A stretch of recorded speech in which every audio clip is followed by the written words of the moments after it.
Hey, let's get him up here quicker, huh? Give him a big hand, a big hug.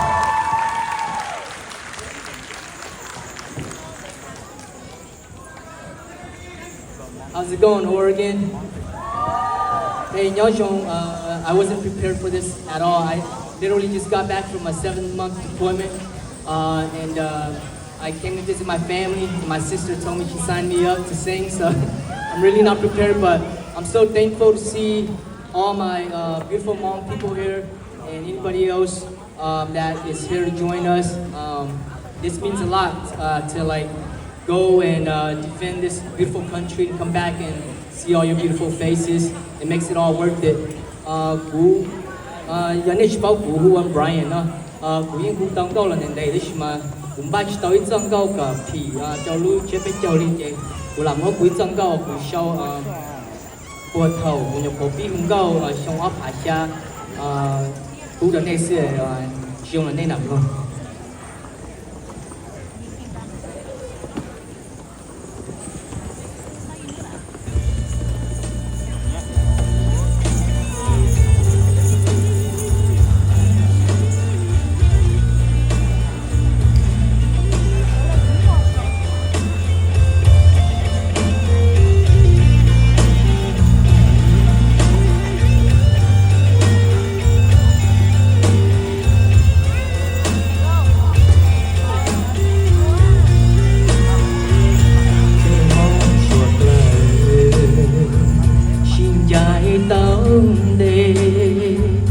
Tao chỉ cháu sống nhỏ chúa thầy tề thầu chi clang lao say dù háo kê qua mùa từ bóng nhàng trắng to trong háo kê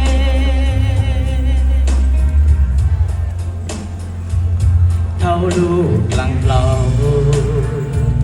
yang dù sống tu lu xa bóng chú xin dài lời ta chế cứ chế đi mê nhỏ chúa đó tăng thọ luôn tu bằng của mua nu cho tao kê nu nu tu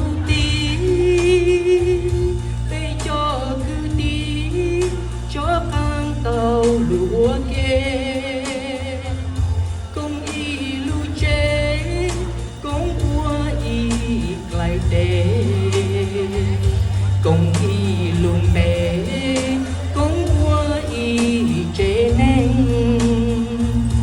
bê mong chuộc lời lu bê xí lu công tê xí băng trong lệ thầu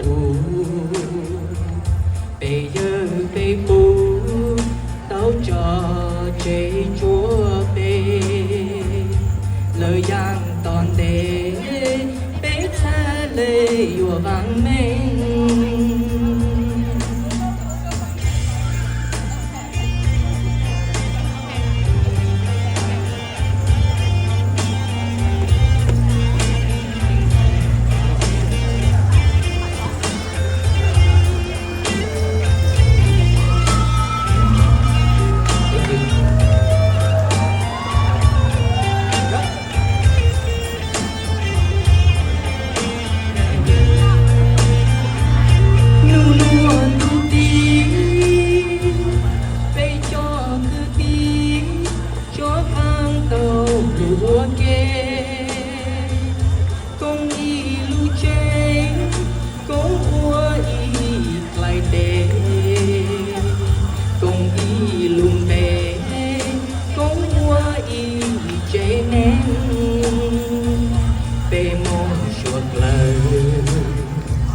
lu bê xí lu công tê xí băng trong lê thầu bây giờ bê bù tao cho chế chúa bê lời giang toàn đề bê tha lê yùa vang mênh